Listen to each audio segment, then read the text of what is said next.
This episode of the Duke Basketball Report oh my God. The prodcast. It's a prodcast.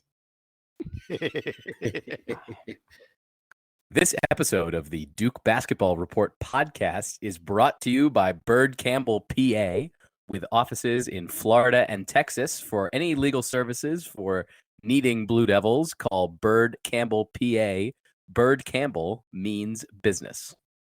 Hey, Sam, I'm going to leave the prodcast in. If you need any... This is all in. This is in. When you listen, this will be in the podcast.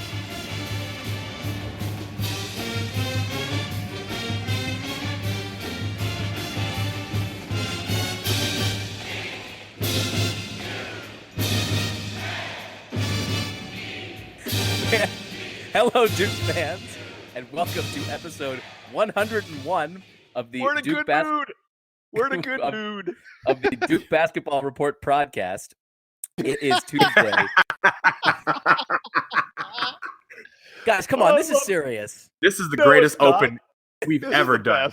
It is if Tuesday. you guys thought that episode 100 was just the end of our being good at this, no, we're getting better. We are just hitting our stride. It is Tuesday, January 16th, 2018. Last week, Duke was on a bit of a slide, and when we recorded, we were lucky enough to be joined by Kenny Denard, former Blue Devil, longtime Blue Devil Kenny Denard, who sort of lifted our spirits after a disheartening week. This week, or at least since the last episode, Duke is on a 3-game winning streak. So as you can hear from my co-hosts and from me, I think we're in slightly better moods than we were last time. So let's introduce everybody, and then we will get to the games. I am your host this week. I am Sam Klein, coming to you as I usually do from the Mile High City, Denver, Colorado.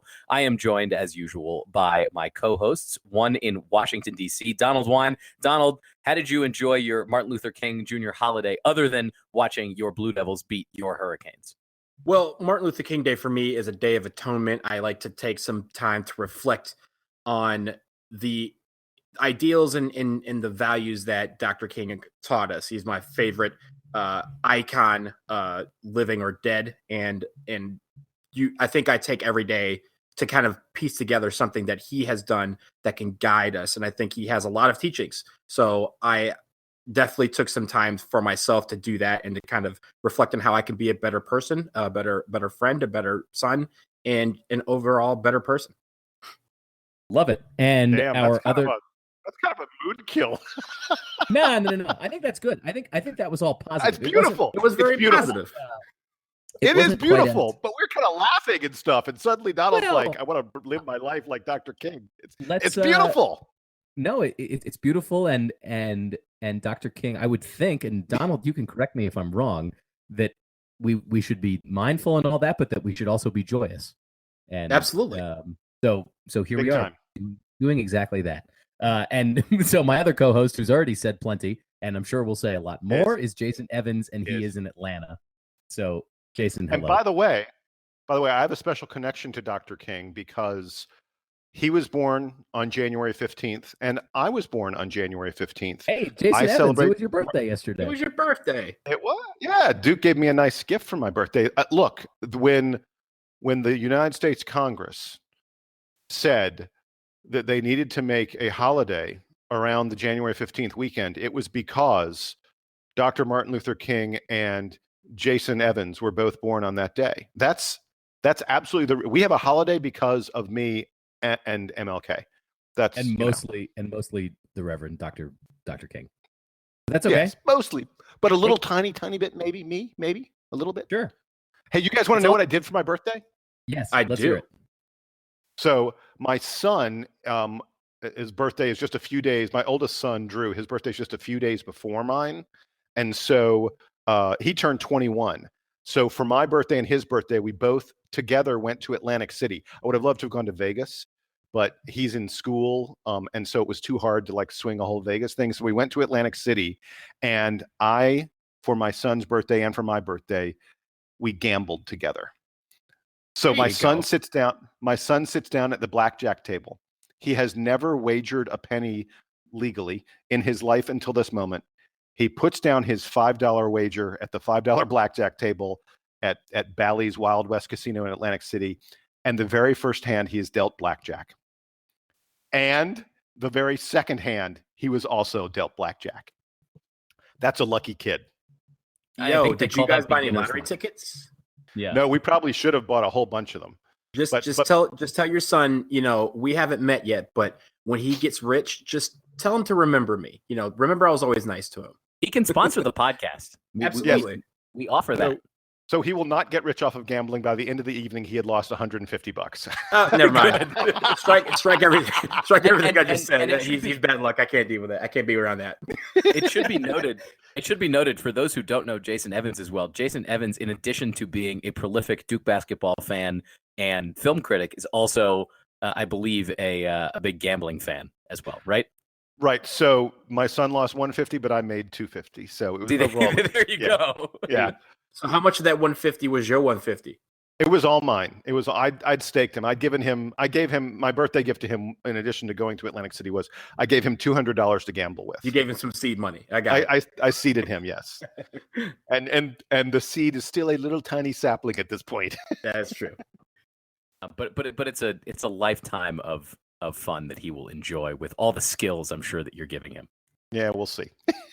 Yeah, we'll see. All right, let's talk about the games because as we have said a couple times now, Duke had a pretty nice week. We're all in a good mood. So Duke went 3-0 since the last time we spoke. Unfortunately, I don't think we didn't really get to preview the Miami game, which was kind of the most important one that happened. So I would say, and you guys can tell me if you disagree, although I don't think it's that hot of a take, that Duke's wins this week came in increasing importance. So first they beat Pittsburgh on the road, 87-52 up in Pittsburgh. When we previewed this game last week, we decided that it wasn't going to be particularly challenging for the Blue Devils. Then they came home and beat a Wake Forest squad that hasn't had the best season, but they have a little bit of talent, and it was a pretty convincing win going away, 89-71. And then finally, the biggest game of the week, Monday night, last night, Duke goes down to Coral Gables and beats a ranked Miami team. I think they were only ranked 25th, but they were ranked.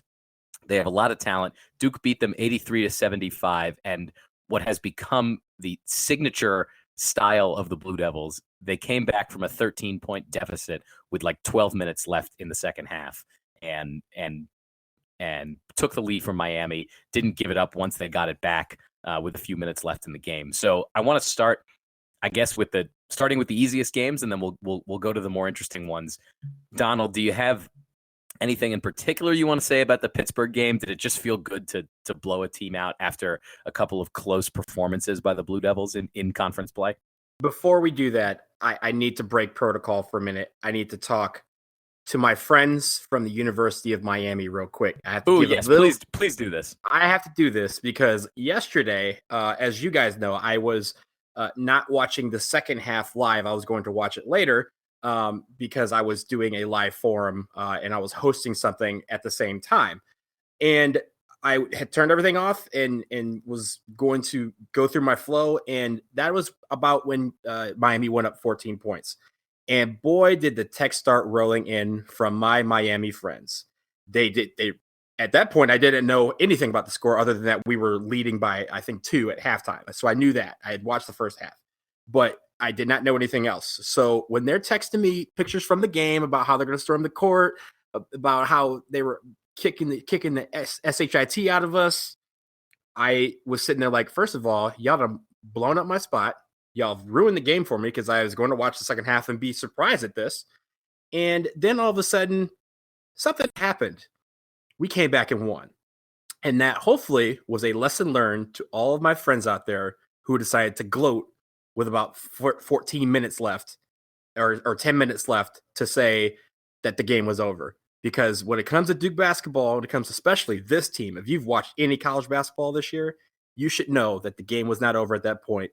And thank you to the Blue Devils for teaching my friends a most valuable lesson.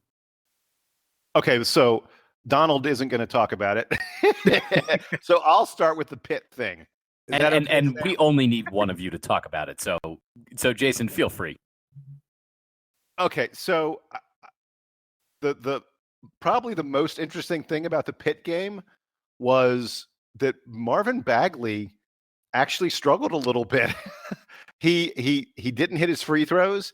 It was the first game all year where Marvin Bagley didn't hit half of his shots, which is kind of an amazing statistic. But the other really cool. Hold on. Say that again.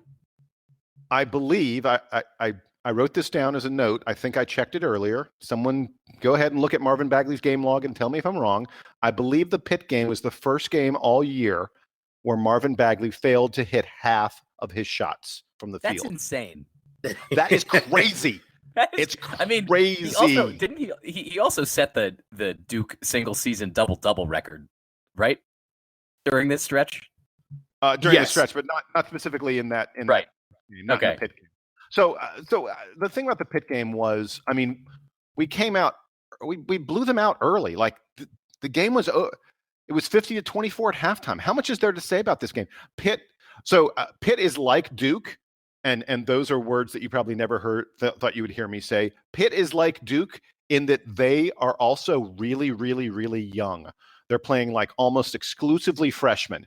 But there's a difference between Duke's freshmen, who are all going to be in the NBA next year and who are all really, really good basketball players with tremendous talent, and the Pitt freshmen, who are probably going to stick around for 4 years. And in fact, even though they're starting now, if Pitt gets some decent players, these guys are not going to be career starters. I mean, Pitt they don't have the players to stay with. They don't have the players to stay with anyone in the ACC. They had lost every single ACC game by at least double digits, and they were down double digits to Duke very quickly. I mentioned Bagley, but probably the most interesting thing in this game, Justin Robinson, J-Rob was the man from the field. He got in the game early, not because it was a blowout, but because we were missing our other big men. And Justin Robinson has played his way into being the third big man off the bench. I mean, that may not seem like a big deal, but it's kind of a big deal for a former walk-on. And he has great stroke from the outside. Justin Robinson is one of the better three-point shooters on this team. At least that's how it looks. And he had a big game, 10 points against Pittsburgh. I mean, that's just great to see. We out-rebounded Pitt, which isn't surprising. But, we had been out-rebounded by NC State. And every game this year that Duke has lost, we have been out-rebounded. So I thought it was good for us to then get back to beating a team badly on the boards. And then the other stat that I really liked from the Pitt game was we had 21 assists on 34 made baskets and only 6 turnovers. 21 assists and 6 turnovers. I'll take that. There was just a huge, huge contrast, again, to that NC State game, where against NC State, everything we did was one-on-one. We did not have very many assists. We had a lot of turnovers. We had a terrible assist-to-turnover ratio in the NC State game. And then in this Pitt game, it was the exact opposite. And I think it was just really good for the team to get back to knowing what they can be and not letting any funk linger after that NC State game. And then the last thing about Pitt, I thought we really turned up our defensive intensity. Now, again, Pitt's bad, really bad. And so turning up the defensive intensity against a really bad team, doesn't necessarily mean a lot. But Duke, coming into the game, Duke was 106th in the nation in defensive efficiency, according to Ken Pomeroy, 106th. And after that game, we moved up to 91st. Now, 91st is still not where we need to be, but we were 106. We moved up to 91. And our points per possession that we give up dropped below 1 point per possession, 1.0, which is a good, you want to be below 1 point per possession defensively. So I thought that it was a good harbinger of what was to come the rest of the week. The performance against Pitt, specifically, added defensive intensity a little more. It looked a little bit more like we had an idea of what we were doing on defense, which is really important and would really play a role later in the week. Spoiler alert. And I think that it's one thing for Duke to blow out a team like Evansville in Durham, where the players play that game, and I don't know that it gives them all that much confidence, emptying the bench and all that. I think having Justin Robinson able to play an effective 18 minutes against an ACC team, even if it's a bad ACC team, it just gives the team all that confidence to go into a game against a slightly tougher opponent like Wake Forest and think, all right, well, we did it this week already against an ACC team. We can do it again. And Jason, you pointed out the defensive efficiency. I think that Duke's defensive efficiency ranking, according to Ken Pomeroy, has risen every game after each game this week. So the Blue Devils are clearly showing some improvement. Donald, do you want to start us on the Wake Forest game? I don't know how much more we need to say about Pitt, but is there something you want to tell us about the Wake Forest game in Cameron? Yeah, real quickly though, I want to point out that I don't know about you guys, but Grayson Allen looked like a chaperone when they lined up for the opening tip. Jason, you mentioned the number of freshmen that were out there. He was literally the only non-freshman on the court to start the game. It was 9 freshmen and Grayson Allen. So shout out to him for being the chaperone of the starting lineups against Pitt. But for Wake, I think you alluded to it, Sam. It was one of those games that I thought we played very well. And, it was kind of one of those games where we weren't blowing anybody out of the water, but we were steadily pulling away, steadily, playing, good ball. And we kind of casually, walked away from them. I thought we had some great games from a lot of people, including obviously Marvin Bagley. He had 30 points, 11 rebounds. I believe that was his 5th, I want to say, 30-point game this year. Wendell Carter, 15 and 11. Alex O'Connell off the bench with 13 points and 13 key points. He really, his energy was back, and that's what we want to see. You alluded to Justin Robinson. He only played 4 minutes against Wake, but what I like about his minutes, think about when next time you see Justin Robinson play, take a look at how the bench reacts to him playing.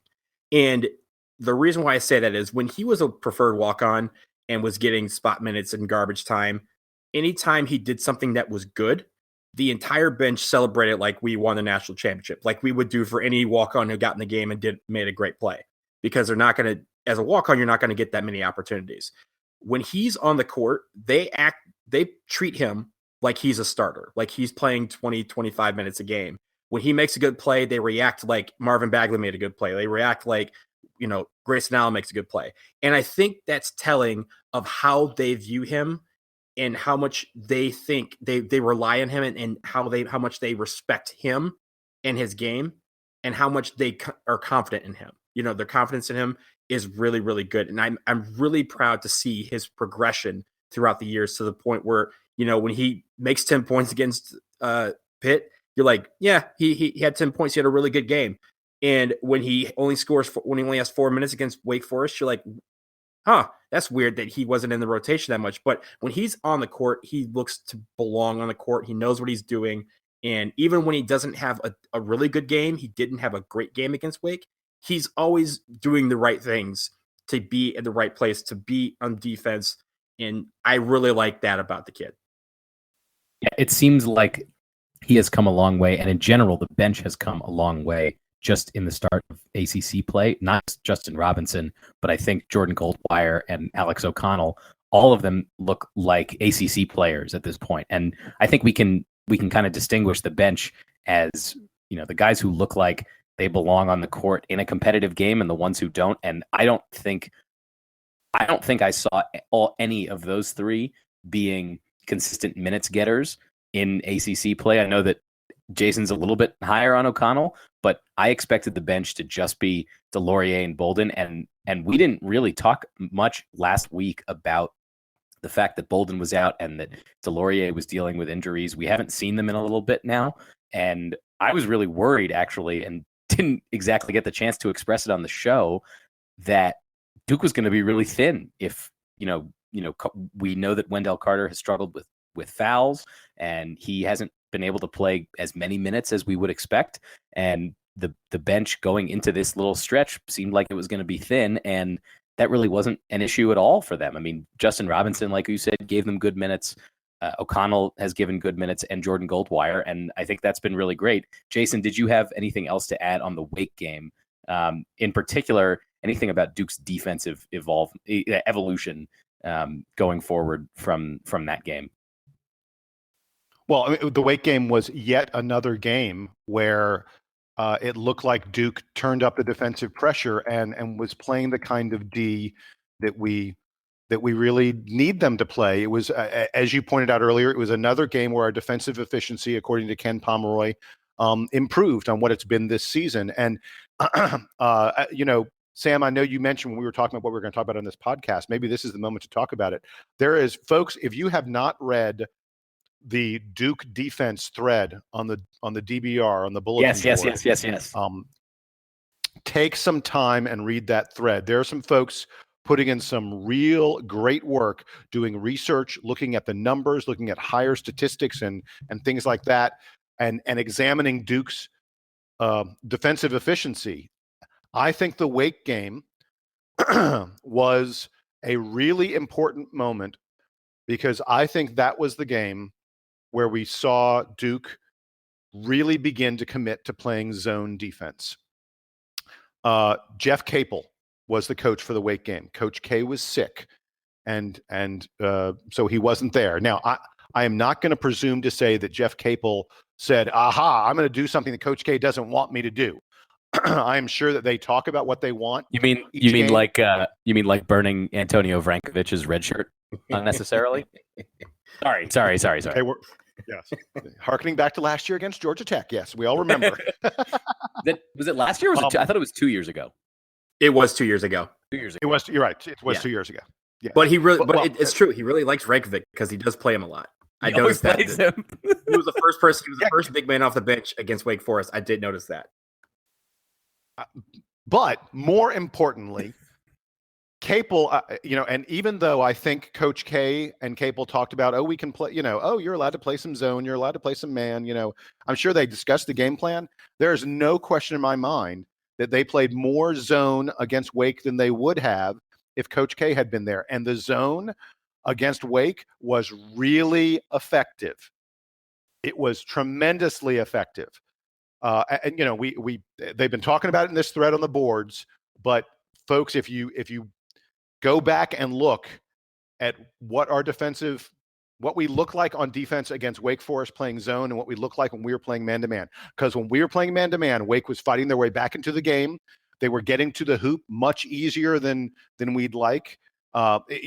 Crawford, I'm trying. Who else was it? It was Crawford and Woods. Crawford and Woods were both driving, quite effectively against Duke, getting the kind of shots that they wanted, creating assists for guys when they were getting picked up.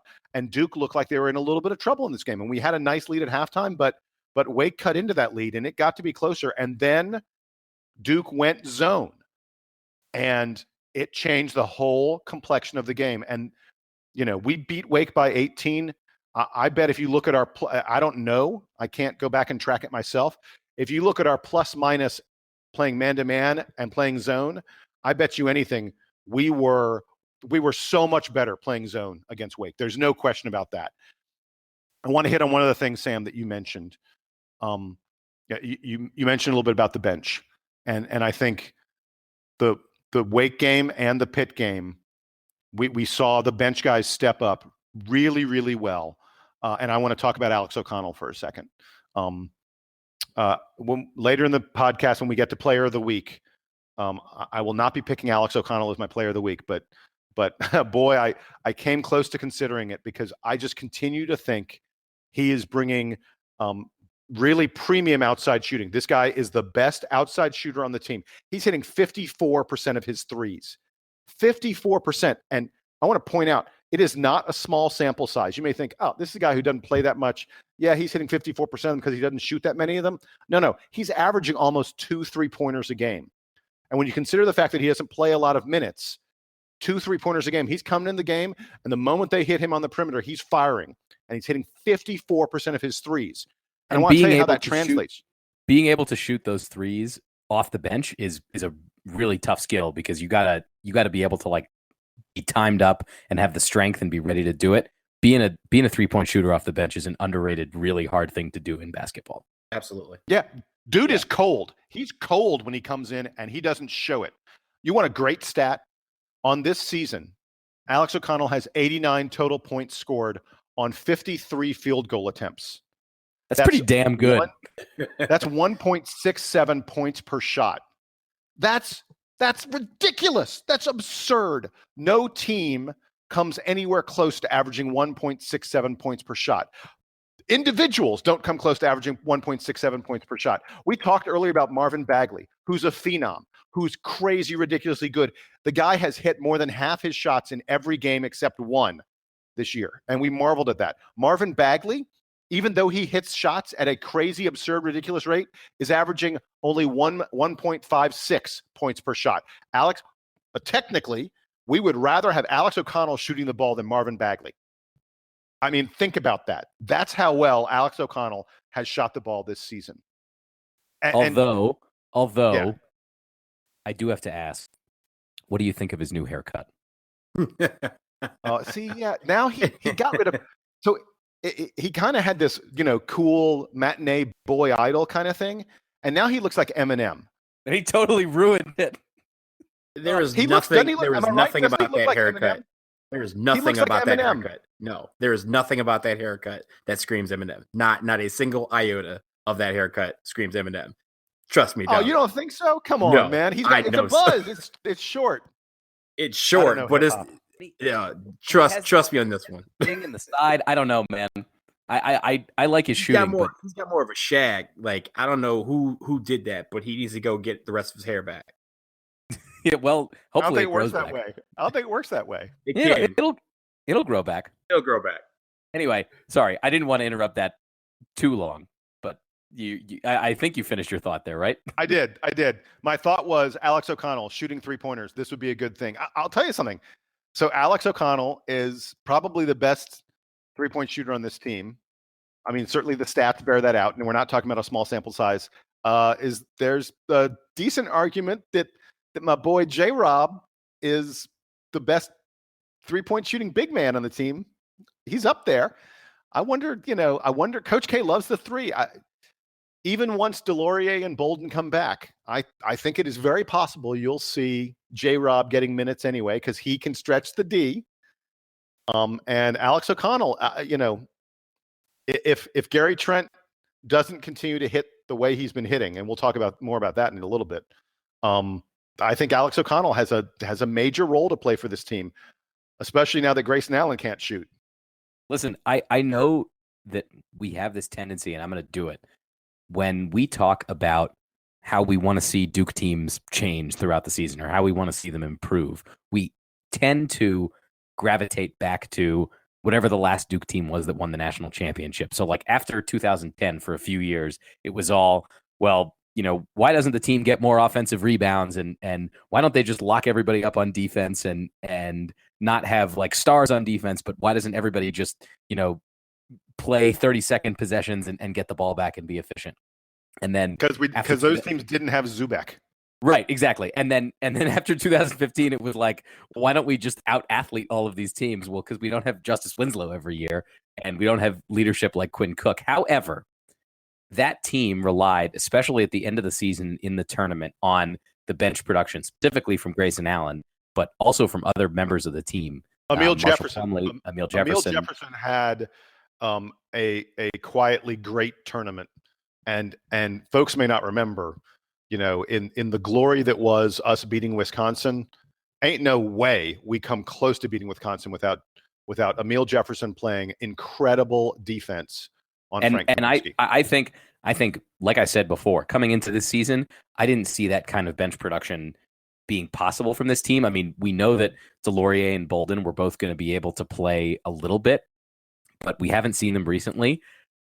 I think that we have the potential to have a bench like that going into the tournament with O'Connell, Robinson, and Goldwire. And Goldwire has looked also really strong. We don't get to talk too much about him because I think Duvall has gotten even better the last few games. But Goldwire, in the instances where Duvall has to sit, Goldwire has been a pretty adequate backup to him at the point guard position, as has Grayson Allen, who coming into the season we all thought, no way he's going to play play all that much point guard, and it turns out actually he's been pretty good at that. I want to get to the Miami game before making a greater point about him. By what you were saying, Jason. No, I want to say. So I commented to someone just the other day. I was talking with a friend of mine, and I said, "This Duke team, I don't know how much Coach K is going to use them, but we're legitimately 10 deep. I mean, you just named 10 guys, and there's no question that all 10 of them have shown they can play against quality opponents. And we just haven't had that at Duke. I can't remember. It's been a long, long time since Duke has had this kind of depth. I haven't gone back and looked at the stats. I should probably go back and look, over the next several days and figure it out. Like the 98 or 99 team went really, really deep. Like Taman Domzalski on the 99 team was like our 10th man. And he was, that 99 team, we were bringing Nate James and and Chris Burgess, William Avery. No, I forget. Anyway, this team this year is one of the deepest teams Duke has had in a decade or more. If those guys are all rotation ACC players, absolutely, and they are, but they are. How can you say they aren't? And we definitely didn't see that coming. I think that's the greater point here. Yes, no question about it. Let's talk about the Miami game because I think, like I said at the top, that was the most important one of the week. It was certainly Duke's toughest game. They were on the road in Coral Gables, where they hadn't won in a few years, and is a place that normally gives Duke fits. Jim Laranjega's team always seems to know how to push Duke's buttons, and like we said in the opener, Duke was down by 13 with about 12 minutes left in the game and managed to come back. Like Donald, I was watching the game live, and then at the 12-minute timeout, I had to run out for like an hour, came back home, didn't look at my phone the whole time, turned back on the Watch ESPN feed, put it right at the spot where I had turned it off, and then watched to the end, and was thinking like, oh, I'm just going to see them, lose this game, because they had been, the beginning of the second half was not so strong. They were letting Miami get easy buckets and fast breaks and not making any stops. And the offense had slowed to a total crawl. And I turned it on, and it was still a few minutes of that, but not long after I turned it on was when the comeback started, and slowly Duke is creeping up. They're making a lot of defensive stops. Gary Trent starts hitting every 3-pointer like he's Mike Dunleavy in the national championship game. I mean, I don't know who you want to start with, Donald, but tell me your impressions of the Miami game, watching it as you did, like you said, sort of after the fact, but still as if you were watching it live. Again, the team that we saw in Portland, that played Portland State, Texas, and Florida, that comeback team, that's the team that showed up in the second half against Miami. And it was nice to see the fact that, and it was so fast to me. It was about 7 minutes left, the under 8 timeout. We were down 14, and then all of a sudden we were up 2. And it was one of those things where when I was watching the game, I didn't I couldn't wrap my head around it. It was by the time I was like, wow, we're really about to take the lead we had. And I'm so proud of how they battled back. That is a tough road venue for Duke.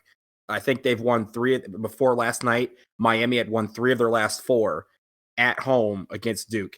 And I believe they'd won 5 of the last 7 under Laranjega. So that is a tough place to play for us. And their fans get up for it. Their team gets up for it.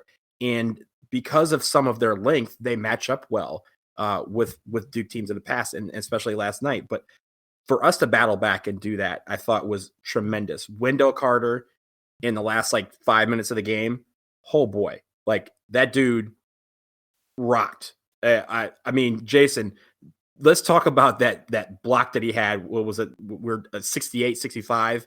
Let's talk about the levitation on that, please. 68 to so. Oh my God, yeah. So Wendell Carter had 3 blocks in between the 6-minute mark and the 1-minute mark. But one of them was a total superhero move. One of them was yes. No, so the score. Hold it. The score is 66 to 64. Duke has fought all the way back to only be down 2 points. We fought back because we're playing zone, and they keep on trying to shoot over the zone, and they can't hit anything shooting over it. And which is exactly the point of zone defense, is to make teams shoot uncomfortable shots. And Miami had no plan for moving the ball in and out of the zone, which is really the way you want to beat it. So they finally get the ball to Bruce Brown in the middle. He's their star. I mean, this is the guy who's going to go pro from this Miami team. The NBA's watching him. There were NBA scouts out there last night watching Bruce Brown play basketball. And he had a terrible game. They get it to him at the foul line, and he turns and takes the ball at the hoop. And this is what Bruce Brown does. He slams on you. He dunks on you. He makes you look foolish. And Wendell Carter goes up with both hands and says, "The ball is mine." That was such a man block shot. And the best thing about it, we immediately go down, we score, and at that you were like, game over. And Carter scored the basket on the other end, I think. Yeah. Yes, he did. Yes, you have to retire when something like that happens to you. Like Bruce Brown has to retire. The thing about that move is that Carter was so nonchalant about going up with two hands. It was a perfect I mean, if you are an aspiring big man, that is a great piece of film to watch to demonstrate verticality and just how to go up to get that block. He went straight up with two hands, took the ball right out of Brown's shot, and then just brought it down like it was no big deal. And he didn't even he could have taken half a second to look at Brown if he had wanted to. And if he had, I don't think Wendell Carter has that kind of meanness in him, or at least we haven't seen it yet this year. If he had felt like giving Brown just a half second, like, "Yo, I just did that to you," Sam, that would have been.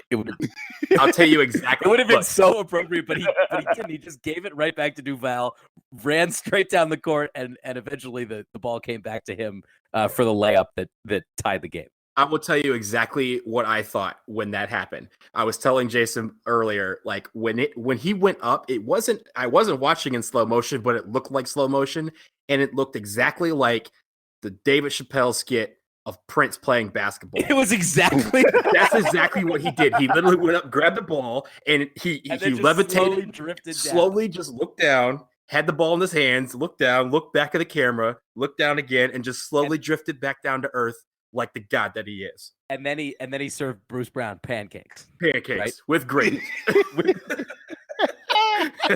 It was Donald. That is a completely apt description. And if anybody hasn't, I don't know how you haven't, if you are a basketball fan or a consumer of pop culture, if you have not seen the Dave Chappelle Prince skit, I know it's on YouTube because I watched it recently.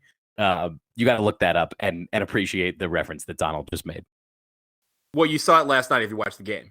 His name is Wendell Carter. But if you want to see Dave Chappelle's interpretation of Wendell Carter from like 15 years ago, it is on YouTube for your viewing pleasure. Jason, I'm going to toss it back to you to kind of give your overall impressions of the game, because we kind of fast forwarded to the end a little bit there. But I wanted to go back and talk about something Donald mentioned, how Duke sort of did their comeback thing again in this game, the same way that they did in all the games in Portland back in November. And I wanted to highlight a fun article that I read today. It was a quick read from Matt Norlander at CBS, but he has dubbed that version of the team, he calls them Zombie Duke. And I'll read a paragraph from the article and I'll link to it in the post so folks can click on it. But he says, Zombie Duke is the best team in the country. Zombie Duke is the squad that has the near inexplicable ability to rally from almost any second half deficit. Duke is fallible. Zombie Duke is fatal. And yet they're one and the same.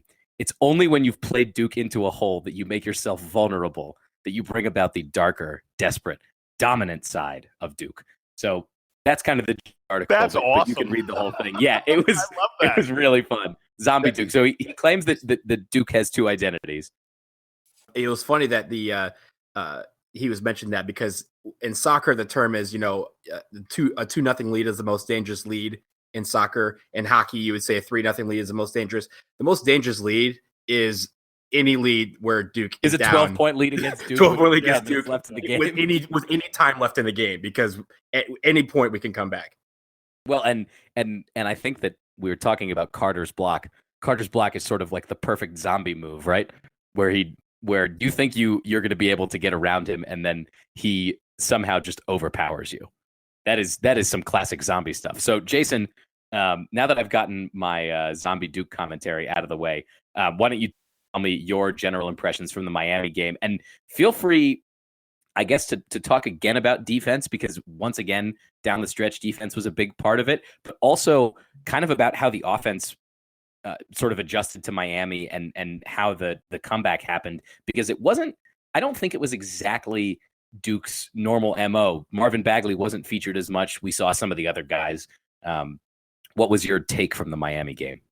It's completely different from the other games in that it was not Marvin Bagley leading us back. We talked, Wendell Carter played great, defensively, and he was getting tons of rebounds and contributing in a lot of different ways. But this was the Gary Trent show to a large extent. It's sort of interesting. It almost feels like there's been a flu bug going around. We know there's been a flu bug going around. It almost felt like maybe Marvin Bagley had a little bit of a flu bug. We now know that he popped his shoulder out at one point early in the game, and maybe that was it. But Bagley did not look like himself. But Gary Trent, Trevon Duvall, and Wendell Carter carried us in this game the same way Grayson Allen carried us against Michigan State when Bagley got hurt. And it's really great to know that this team has these other options, that can lead us and be dominant even when the best player in the nation, Marvin Bagley Jr., is not able to carry us. The remarkable thing to me about this game, guys, I'll ask you, what is my favorite statistic? Field goal attempts. Yes, field goal attempts. My stat I love is field goal attempts. I would never have guessed that Duke could win a game where we were out field goal attempted the way we were in this game. Miami attempted 78 shots from the field. Duke only attempted 56. To win a game, we won by 8 in a game where we took 22 fewer shots than they did. And it wasn't because, look, we took more free throws than they did, but only 11 more. It's not like we took 30 free throws and they took 2. It is truly. We played a fair amount of zone, which with one of the benefits of which is that there isn't as much fouling. Right, exactly. Zone is why we won this game. We've talked about it a lot on this podcast so far. I'm going to continue to talk about it. We went zone early in the second, several minutes into the second half after Miami had started to get their lead, and it befuddled them. They didn't know what to do. And we talked at the beginning of the podcast, I mentioned that coming into this week, Duke had been number 106, 106th in Ken Pom in defensive efficiency. And each game we got a little bit better. After the Miami game, we're up to number 72. We've improved. In the span of 1 week, we went from the 106th best defense to the 72nd best defense. So I want you to think about how good we played on defense to move up in the rankings that fast. We had probably for the past week, we've probably been one of the top 10 or 15 or 20 defenses in the entire NCAA. And if Duke is playing defense that well, we know we've got an incredible offense. We're the number 1 offense in college basketball. Jason, I have bad news. I know we're number 2. Villanova passed us. We're number 2 now. Yeah. But regardless, we have a great, incredible offense. If we're playing good defense, the way we have the past several games, the way we did the second half against Miami, this Duke team is pretty much unbeatable. And guys, wait. So I got to tell you, you guys both mentioned it. You both mentioned how you had a weird sort of story about the way you watched this game. Oh, I got the weird story for you. So, as I said, it was my birthday. And you might think for my birthday I would get to watch the game. No, for my birthday I went out to dinner. So the game was on at 7:30, whatever it was, dinner time. So I recorded the game and I turned off my phone. I was like, I'm not going to be interrupted. I don't want to have anything about this game spoiled. I went to a nice 6:30 dinner. The game actually started at 7:30, I think. And so we were leaving the restaurant. And it was about 8:15, 8:30, somewhere in that kind of ballpark. And I accidentally glanced up as we're leaving the restaurant and I see a television set. and the television set tells me that the score is Miami 54, Duke 44. And I'm like, oh God, we're down by 10 points. Oh, well. So I go home to watch the game, and I watch it from the beginning, even though I know that at a certain point in the second half, it's going to be 54 to 44. And I'm watching, and I'm like, I keep on waiting for when's Duke going to stop scoring? When are we going to get behind by a lot? And we get to halftime, and we're leading at halftime, and we have 42 points. And I'm like, maybe I saw the score wrong. Maybe my eyes played a trick on me or something. And so then we score the very opening possession of the second half, and we're leading 44 to 40. And I'm like, is Duke really about to not score for like the next 10 minutes? I'm like, there's just no way. We're the best offensive team in college basketball. I thought to myself, the score that I saw must have been wrong. There must have been some glitch. It must have been some weird thing I noticed. Maybe my eyes are playing tricks on me because now I'm 51 years old. And then Duke didn't score for 8 minutes. Oh my God. It was brutal. We were bad. We took poor shots. I thought Marvin Bagley especially was forcing a lot of the time. We kept on missing free throws. Bagley was missing free throws. Wendell Carter was missing free throws. And when it finally got to be 54 to 44, I did not think Duke was going to win. I really didn't. But when we went zone, they stopped being able to score, and we fed off the energy from the defensive end, and we just turned it on, and we turned it on because of Gary Trent. Gary Trent was the whole reason we won that game. His 3-point shooting was absolutely incredible. If you will remember, earlier in the season, this is a guy who was really struggling from long range. A friend of mine, Tom Bashir, Tom sent me an email, and he said that Gary Trent's shooting percentage, the first 9 games of the season, was 29%. He was 15 for 51 on 3-pointers, 29%. In the 8 games since then, he's 30 for 61, 51%. So over his past 8 games, he's hitting more than half of his 3-pointers. And needless to say, against Miami, he hit well over half of his 3-pointers. He was 6 of 9 from 3. He scored 30 points. We don't win that game without Gary Trent going off from long distance range. Yeah, that was easily Trent's best performance of the season. It's funny that we talked about Marvin Bagley having a down game. He still had a double-double. So, did you guys hear why he had a double-double while it was only 13 and 12? Why is that? He popped his shoulder out when he had that injury. Yeah, that's right. He dislocated his shoulder and came back in and played. He popped it back in and played. Add to the legend. The guy, I mean, he's so incredible that he has a double-double, and everyone's like, oh, well, Marvin Bagley had a terrible game. Yeah, and then he comes out and is like, well, I popped my shoulder back in. Everyone's like, wait, what? Shoulder back in. Yeah. Wait, what? I want to close the Miami discussion here with talking about a player who we haven't mentioned much, because I think it could seem, especially if you're just looking at stats, that Grayson Allen didn't have his best week as a Blue Devil. He certainly didn't shoot well.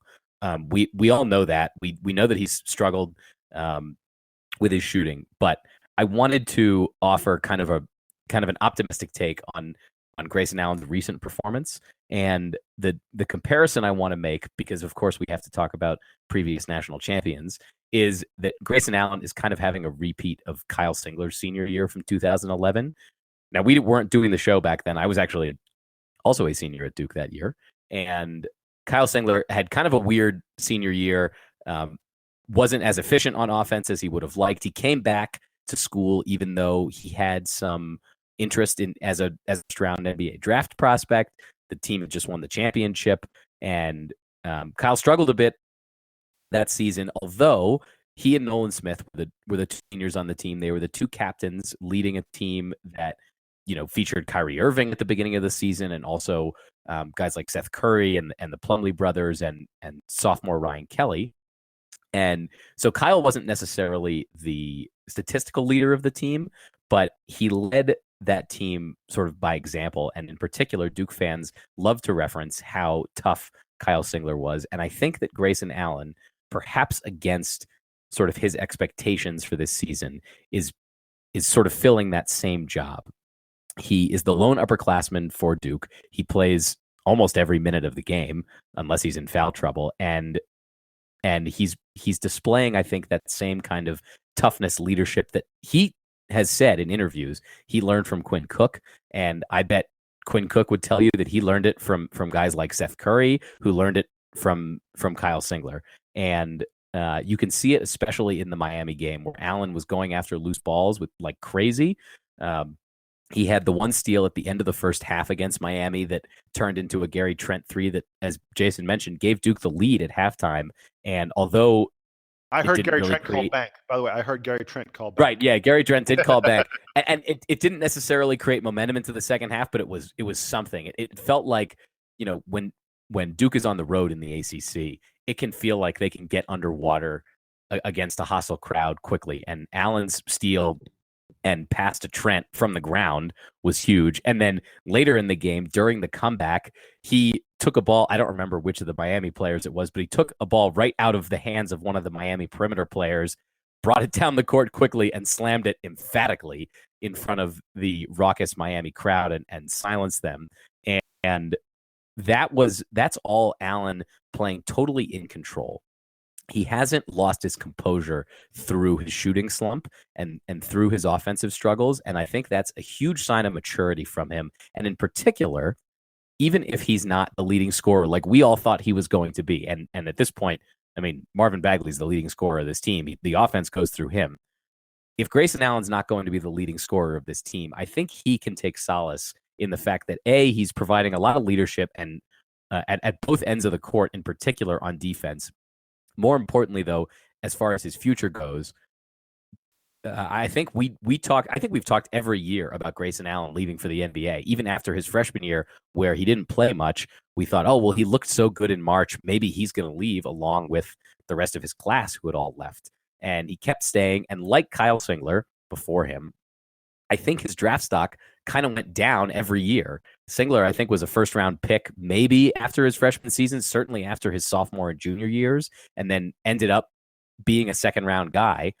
Allen might end up being the same, but he has shown NBA scouts, I think, that he has the ability to play with other more talented players, which is probably going to be the case when he's in the NBA. I don't think he has the necessarily the size to be the top dog or even one of the 2 or 3 highest usage players on an NBA team, but he's showing that he can play with more talented guys and that he can be calm and composed and also aggressive, which I think some people may have doubted from him coming into the season, given all of his supposed issues with his on-court behavior and whatnot. I'll also point out that despite the fact that he's not playing as well, like using the basic statistics, his usage is down, but his efficiencies on particularly in assists and steals and turnovers are all better than they've been in previous years where he was getting a lot more of the attention. So the trends for him are all positive other than that shooting percentage, and I bet that can come back to him. I think that's something that he knows how to do, and like Luke Kennard's freshman year, that sort of thing can recover. We've seen a lot of maturity out of Grayson Allen this year that doesn't necessarily show up in the box score, but if you're really paying attention, I think you can see, and I think is a good sign for this team, even if he's not producing 20 points a game like we thought he would. Leaders learn how to impact the game, even if one area of their game is off, and that's what we're seeing Grayson Allen, what he's been doing over the last couple of weeks. He got 12 rebounds against Wake and 8 assists, but he didn't make a field goal. But you wouldn't say that he had a terrible game because he may have had an off shooting night, but he's going to assert himself in one way or another in every single ball game, and that's what we're seeing him do. Sam, you mentioned it. I want to highlight it for folks. Grayson Allen this season is averaging a career high in steals. He's averaging a career high in assists. He's averaging a career low in turnovers. He's shooting 38.8% on his threes for the season, which is better than he did last year and better than he did as a freshman. It's not quite as good as he did that fabulous sophomore campaign when he was, a first-team All-American. But yeah, I mean, Allen is in a slump recently, but you guys are absolutely right. He's finding other ways to lead this team, other ways to impact the game. One really interesting stat about Allen is his free throw attempts are way down. He's averaging less than 3 free throw attempts per game. This is a guy, as a sophomore, he went to the line 7 times per game. And last year, he went to the line 4.5, almost 5 times per game. So his free throw attempts are way down because he can't drive the lane nearly as much as he used to. With Bagley and Carter in there, there's just not room for Grayson Allen to get into the paint the way he used to. And so he's had to adapt his play a little bit. And I really wonder, I just think the 3-point slump he's in, which that's the place that we're noticing it. Look, I mean, anyone who says that Grayson Allen isn't playing as well is really talking just about his 3-pointers. Because over his past 3 games, Grayson Allen is 3 for 18. That's just a shade over 16%. 3 for 18 from 3. My bet is you could put a blindfold on Grayson Allen and he could hit 16% of his 3-pointers. So I think that something's up. Maybe he has a little touch of the flu or something like that, or he's just in a temporary slump. But everything we've seen from this guy that he's going to get back on track. And isn't that a scary prospect? The notion of Grayson Allen, again, being a guy who's hitting 40% of his threes, given what the rest of this Duke team does, it's just, if you're an opponent, you're terrified of that. Yeah, I think smart coaches are going to realize that this is it should be a temporary issue for Allen with the shooting. Look, no team's going to leave him alone out there. Perhaps the more important 3-point thing that's happened the past 3 games, this past week, while Grayson Allen has been struggling, I got an email from a friend who said, did Trevon Duvall suddenly take over Grayson Allen's 3-point shooting? Oh my gosh. Touch? We didn't talk at all about Duvall's 3-point shooting. Duvall is 6 of 8 from 3 the past 3 games. 6 of 8, and he's hit some big ones. He had 1 or 2 during the comeback that were just in rhythm and like totally normal. And it was, and I think the last one that he hit, as it was going up, I was like, oh my gosh, I think Trevon Duvall is a 3-point shooter now. And it was like while the game was going on that I changed my opinion. We haven't mentioned his. Sorry, Donald, I'll get to you one second. We haven't mentioned Duvall's name yet, but against Miami, he was our second leading scorer with 17 points. He scored the go-ahead basket, and he had 8 assists. The dude had a huge game. He was great. Yeah, to go back to the Capel skit, he literally, every time he shoots the ball, he's just like, good, because it's just going in every single time. And I really like how he's evolved in that, because before it was one of those things where if he got the ball in the perimeter with like 10 feet in front of clearance in front of him and he started to shoot, everybody's like, oh, maybe you should drive the ball instead. And he's not doing that anymore. He's shooting the ball with confidence, and now they're starting to go in. If we can get that to continue and get Grayson Allen back and then get these 2 guys back, Delorier and Bolden from injury, whoo boy, we're gonna be okay. Wait, Duvall wants to be Kyrie Irving. He doesn't want to be Rajon Rondo. Exactly. Yes. By the way, so Trevon Duvall still can't shoot free throws. Let's just be clear about that. A lot of other things have come back. He's still struggling at the free throw line, but with 50 seconds left and Duke up 6 points, and he goes to the line for a 1-and-1, and he misses it so badly. You guys saw this play. He misses the free throw so badly that he gets the rebound, and then he thinks he's going to get fouled, and so he put up. That was a crazy circus shot, like back to the basket. There's nothing but 4 Miami guys around him. He kind of tosses it up and it goes in. I was like, he needs to just miss his free throws and get his own rebounds. That was hysterical. That was awesome. Hey, let's move. We have a couple other topics that we want to get to and also wrap up the show, and it's been a while. So let's quickly discuss some NBA Duke related news. The first item is, or I guess the main item is that Austin Rivers, former Duke Blue Devil Austin Rivers, nearly started a brawl after the game between the Clippers and the Rockets, and it was a game that he was in street clothes for. Donald, I know you were watching the game. What happened?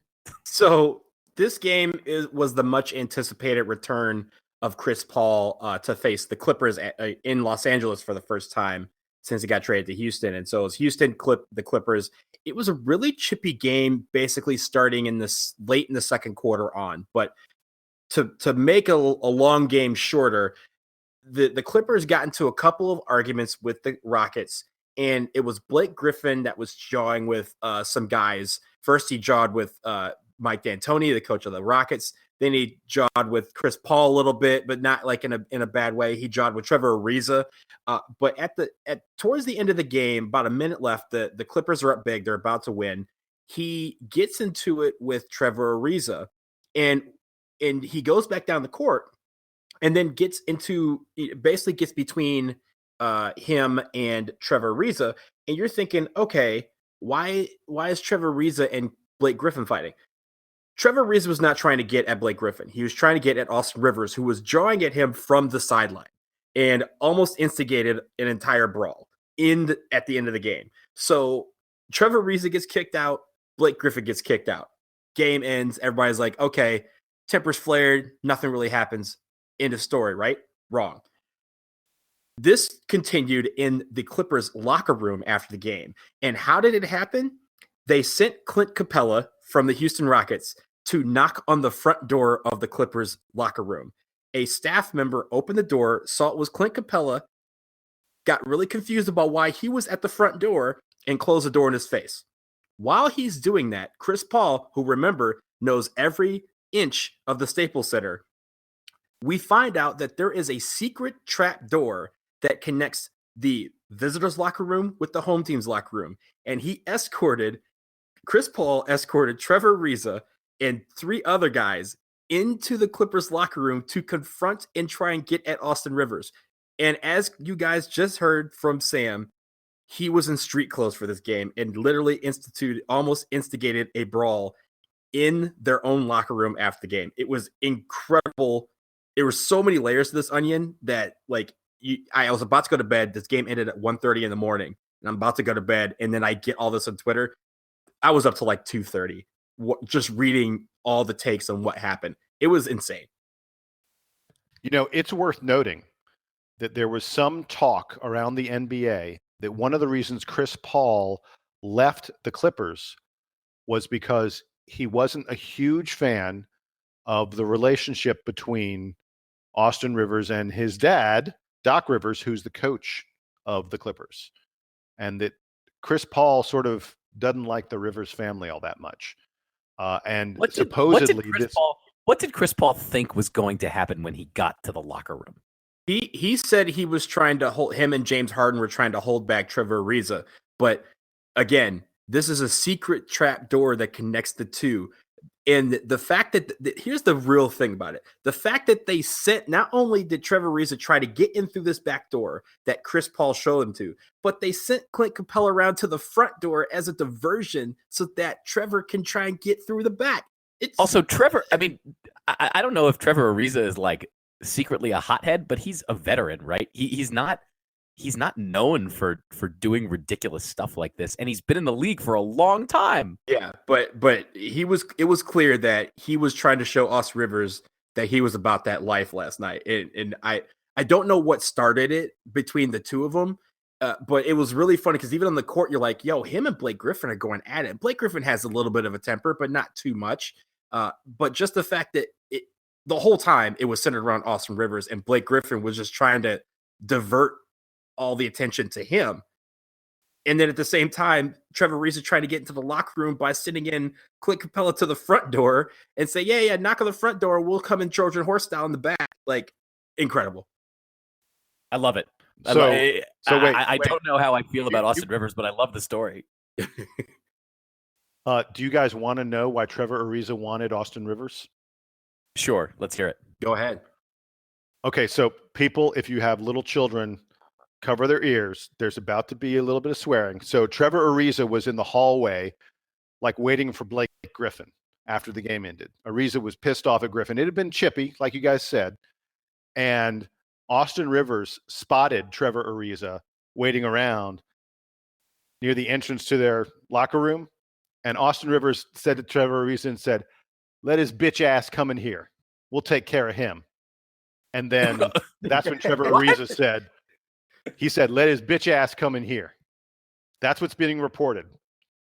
And Trevor Ariza then said, "Oh no, Austin, I'm coming for you."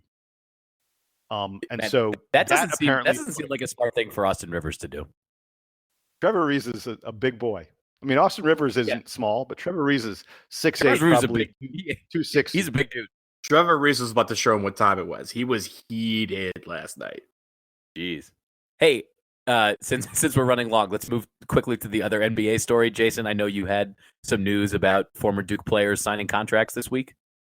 Yes, so exciting. It's really, really cool. Two beloved former Dukies have been signed and will be making an NBA paycheck. Well, not quite a whole NBA paycheck. I'm talking about Amile Jefferson and MP3 Marshall Plumlee. They both, yesterday, my birthday, January 15th, was the last day that NBA teams could sign players to what's known as a two-way contract. A two-way contract means you are an employee, you're on the payroll, you're on the salary of the NBA team, but you're mostly playing for the G League team, G League, D League, the NBA minor league team.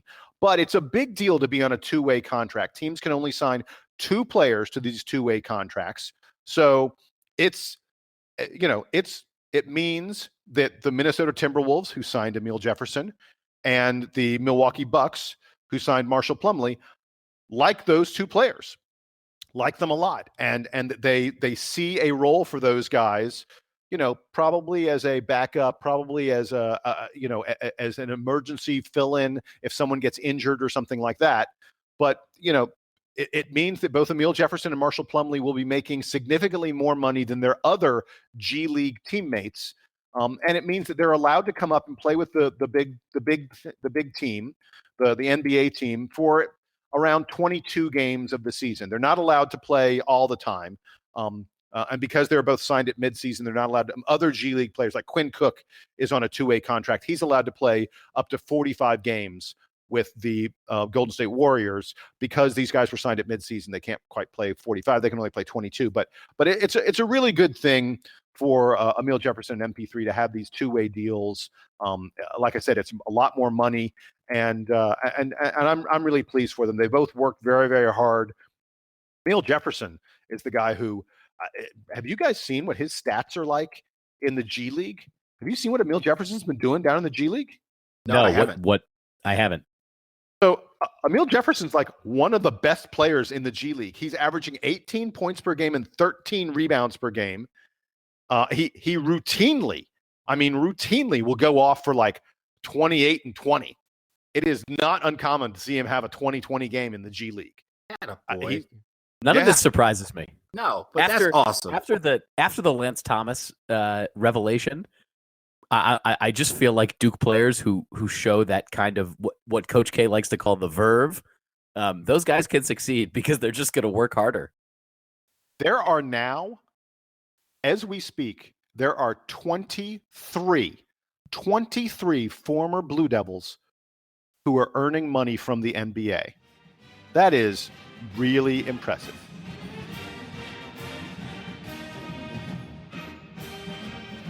All right, let's go to our normal closing segments.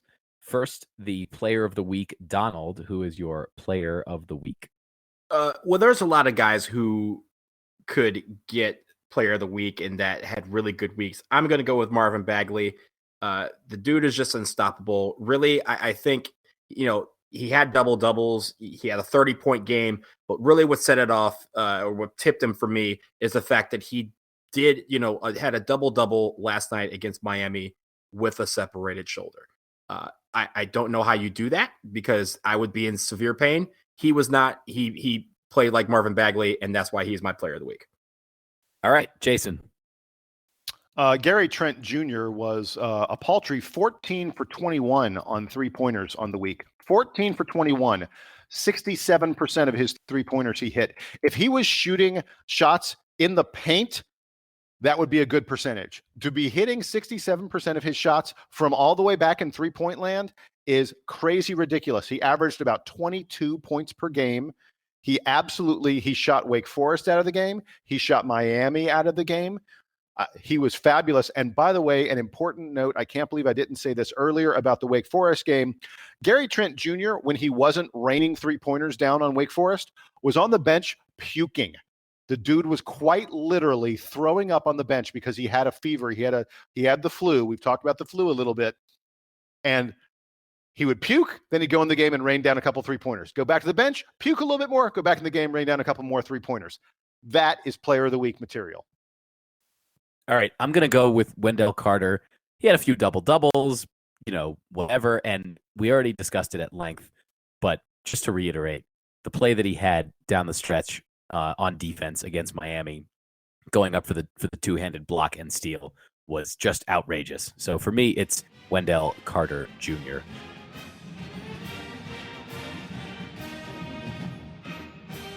Finally, let's do parting shots. Jason, I will start with you. Well, the parting shot may be a little bit voluminous. I know the podcast is going long, so I'll try and set it up really quickly. JJ Redick had Kyrie Irving on his podcast this week. And JJ Redick and Kyrie Irving didn't spend all that much time talking about the NBA. They spent a little bit of time talking about their time at Duke. They mostly talked about some crazy ass conspiracies that they believe in. Just some weird, wild, crazy stuff. Kyrie Irving, as most of you have probably heard, says that he believes the earth is flat. He says that he's open to believing that the earth is flat. It doesn't sound like he's fully convinced yet, but it is disturbing nonetheless. Continue.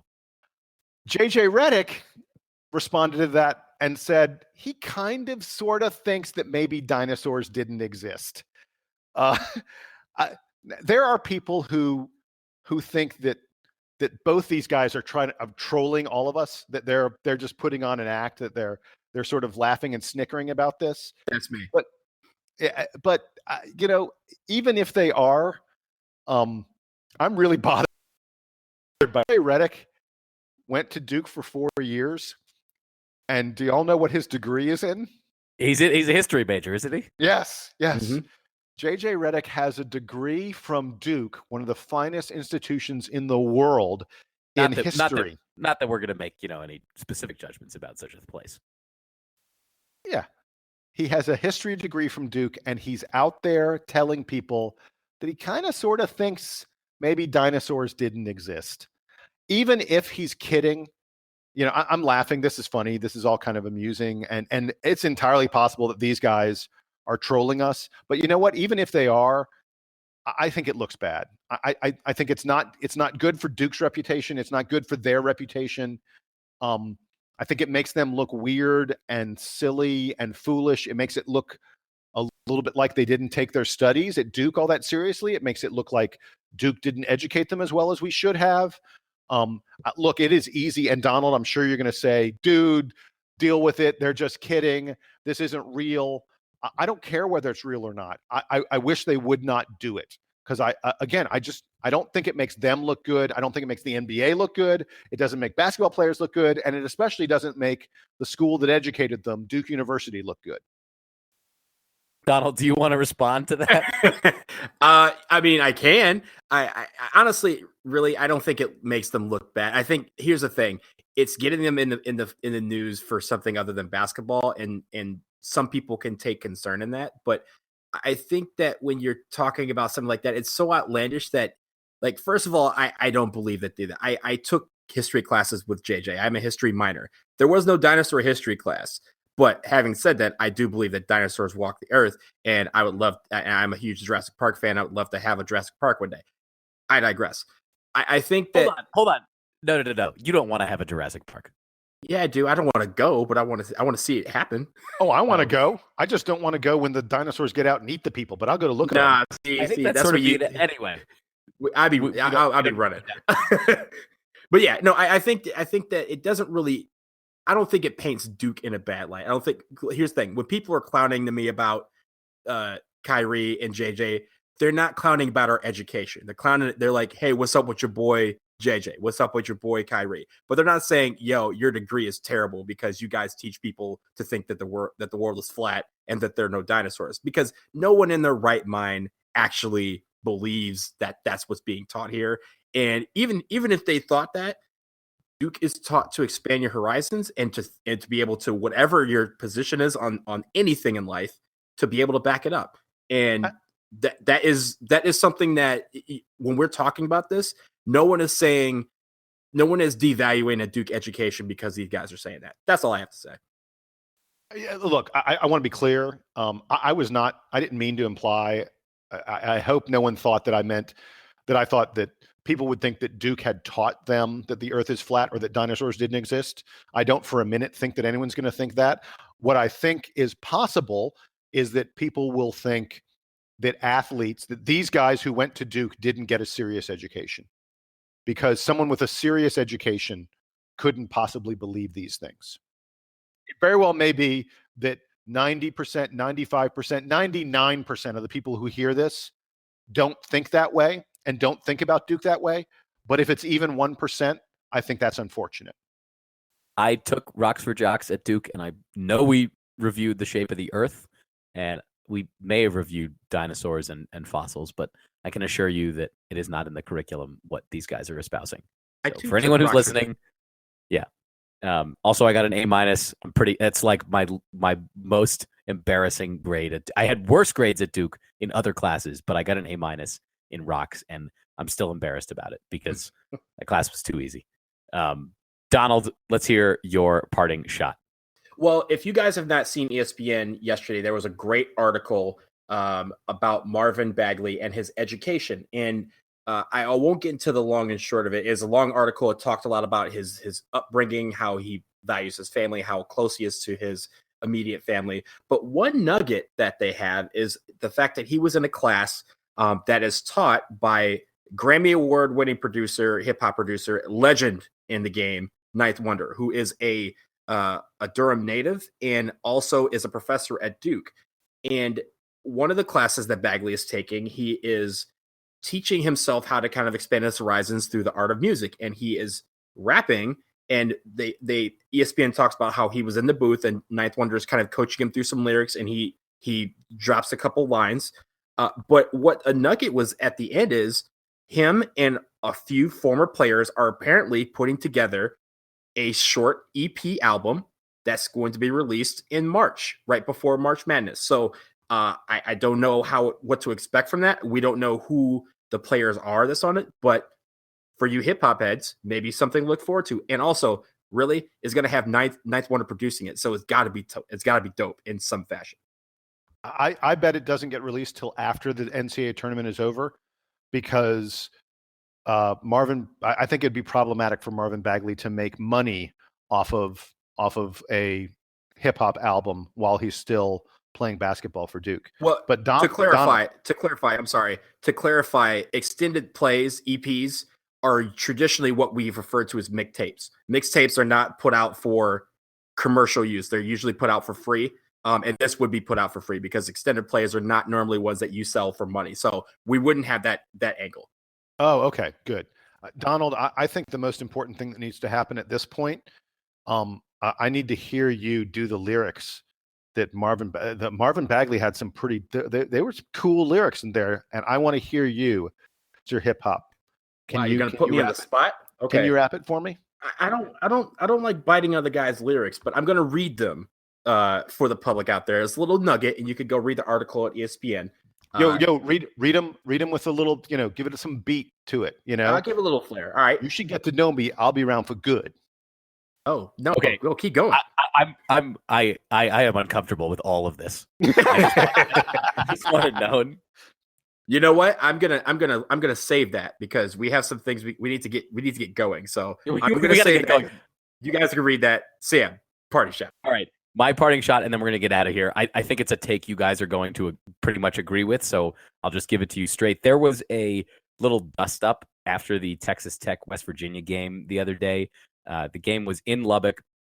Texas Tech took down West Virginia. Both teams, I believe, were ranked in the top 10 at the time, but Texas Tech won. Their fans rushed the court.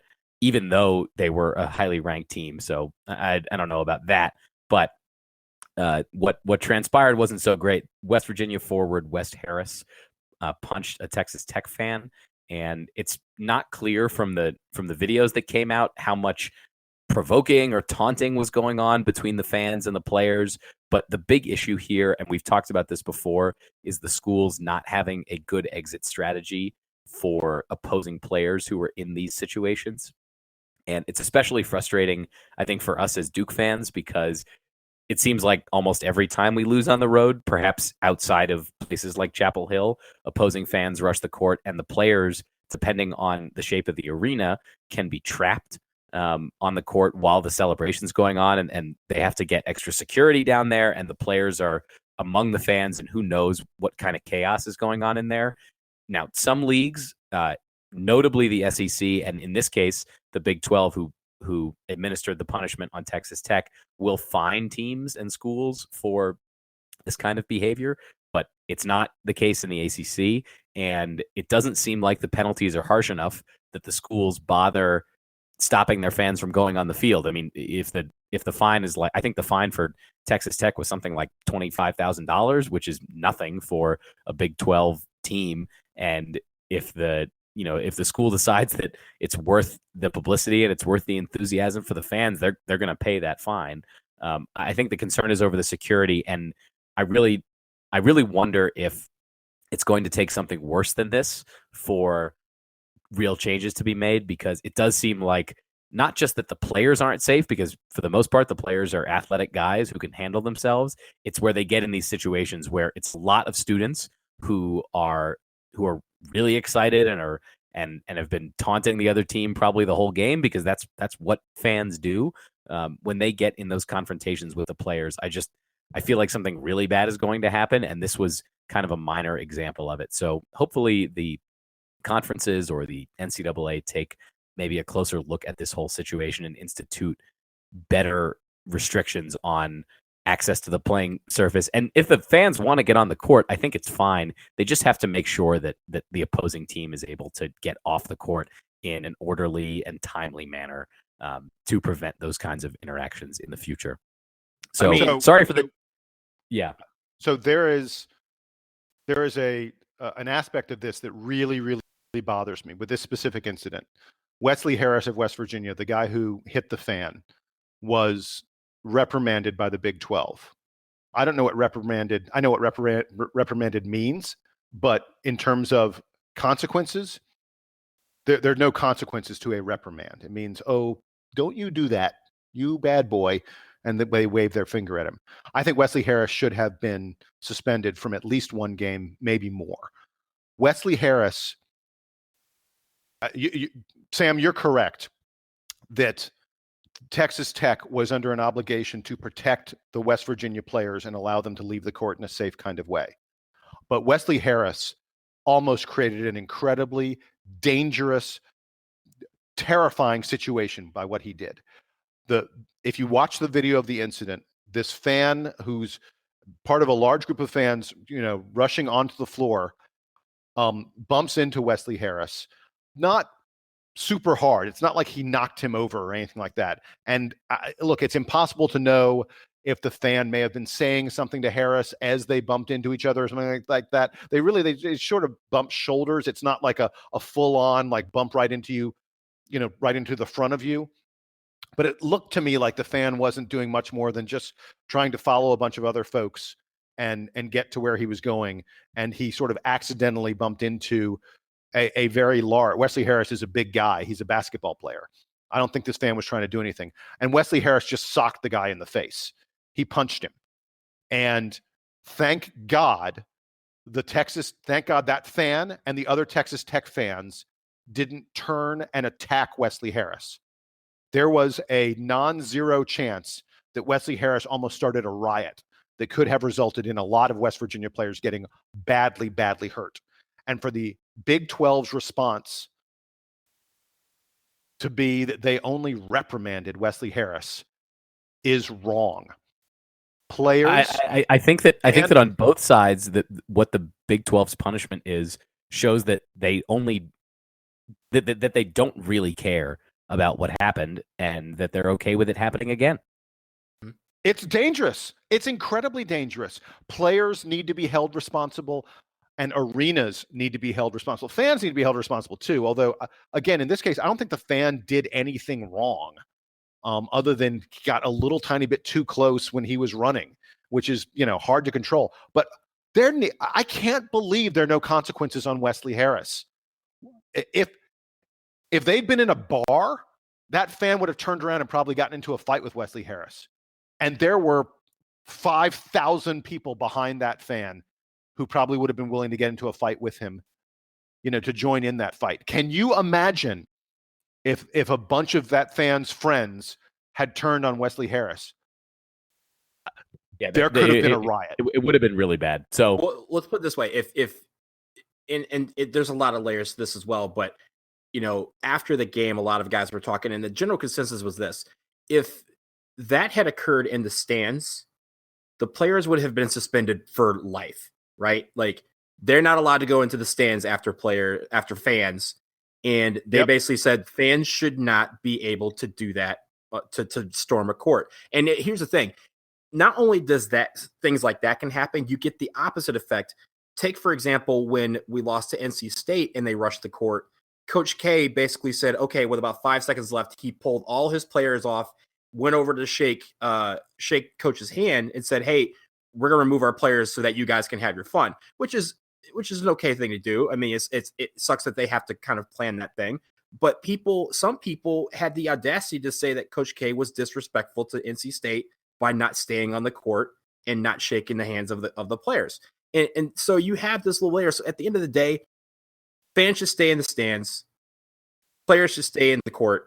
And there shouldn't have to be this sort of legislation about when it's okay for people to rush the court, when it's okay for people to not rush the court.